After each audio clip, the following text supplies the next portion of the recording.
Hello everybody, good morning. Don't usually record in the mornings. On my way to work. I don't really have much time this week, and I said in my last video that I was going to do another video talking about two other things. So sorry mum, but I'm talking and driving. Talking and driving my bed. Two things, I'll make this quite quick, that I want to talk about today. Gojira opening the Paris Olympic ceremony. The first metal band in history to play the Olympics. Now, if you haven't checked this out and you haven't watched the YouTube videos, seem very sparse. Jesus Christ. That'll do. Let's go. YouTube videos seem very sparse. There's a couple of reaction videos. There's one, there's a guy, he's called like Teenage Mutant Ninja Turtles. I thought his reaction was really good. But yeah, check it out. It looks awesome. It's in a castle. They're all like playing on their own little platform on the castle. And yeah, it just looks like, well, it looks like the most metal opening ceremony to an Olympic event ever. There's been a couple of complaints, naturally, because people are fucking shit. There's been a couple of complaints about it looking satanic. There's a bit where some red streamers go off towards the end of the ceremony, which signifies blood. I think there's some sort of historical event being referenced. I can't remember who it is, so sorry for that, but I'm sure you'll get it pretty quick. I want to say Anne Boleyn, but I don't think that's right. And typically most things that I don't think are right, I either just go, oh well sorry, or I get my editor to like do an asterisk, but I can't ask for that this time. So yeah, Gojira killing the French metal scene. Absolutely fantastic band. I've been a massive fan of them. I've actually got to meet Joe outside the O2 Academy in Bristol. And yeah, Mario, his brother, one of the best metal drummers of our generation. And they really look like they were enjoying it. I'm not quite sure what song they played, but it was just fantastic. It really hits you hard if you watch it. You'll be quite lucky to find a video with no commentary over it though. But yeah, fantastic event, really flying the flag for metal, trying to get people on side as well with the fact that everyone thinks people that listen to metal worship the devil and all this really strange negative connotation towards metal music. Like, the amount of people I've met in the past that have been like, oh, they just shout. I'm like, okay bro, like, you know, there's probably a bit more meaning behind this than people just shouting and smashing the fuck out of their instruments. And yeah, Gojira delivered, so fair play to them. Second thing I want to talk about when it comes to me, what was it? I can't remember. Oh Lord. Second thing I want to talk about, Gojira and Scott.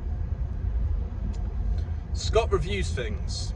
Friend of the channel, go as far as to say that. Met him through Blue Van Man, as far as I'm aware. He has recently done a video which is kind of like a podcast, saying, are we being responsible YouTubers by reviewing fast food, and essentially osmosis sort of dictates that we're promoting it just by eating it. Now, this is a big question that requires quite a big answer. So I'm going to try and keep this to about 4 minutes, or until my phone falls off its stand again. So, on YouTube, there's a strict set of guidelines as to what you can and cannot record and then upload to their platform. Fast food ain't one of them. So, you can put whatever you want on your YouTube channel. There's a chance it might get some hits, there's a chance it might not get some hits. There's plenty of examples of the latter in this channel. I quite like a McDonald's review. I don't do too many myself, but I like the fact that Dave, Ben Bulks and Scott mention the fact that it's like a race. So when like McDonald's, I think they release stuff on a Wednesday, people kind of like fly over there, and I think there's an element of that that's quite sad. But there's also an element of it that I quite sort of... I watch a lot of Pokemon Go content, and that is the most time-sensitive stuff that you could possibly release. Sorry about the lighting in this video, by the way. It looks shocking, but I'm just talking, so if you're using YouTube Premium, then just lock the screen. There's nothing going on.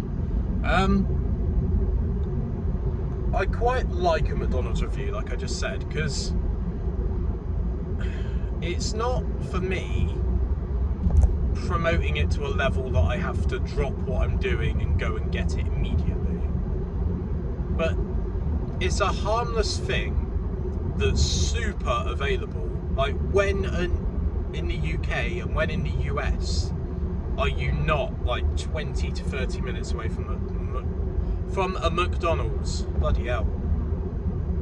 So there's a really low barrier to entry, providing that you've got like 15 quid, that you can do exactly what Blue Van Man, Scott Reviews Things, Ben Bulks and others do. Bold Foodie Guy as well, I think he's all over it. Bless him. So yeah, I don't think there's anything wrong with it. I think McDonald's have almost twigged to the fact that we do it for them and they don't need a marketing department.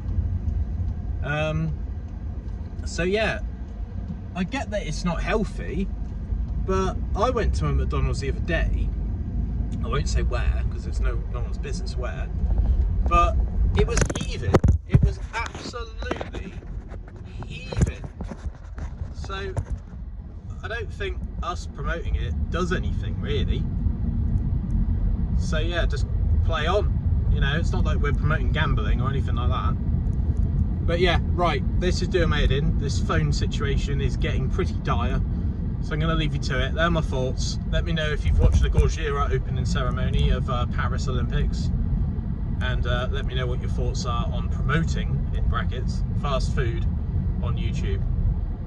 Has it ever made you drop what you're doing and go and find it, or is it just like a nice bit of viewing? I watch it mainly for the personalities, and then the food's like a sort of substandard secondary thing really. But yeah, right, I'm going to leave you to it. Like the video, subscribe if you're new, and yeah, bye.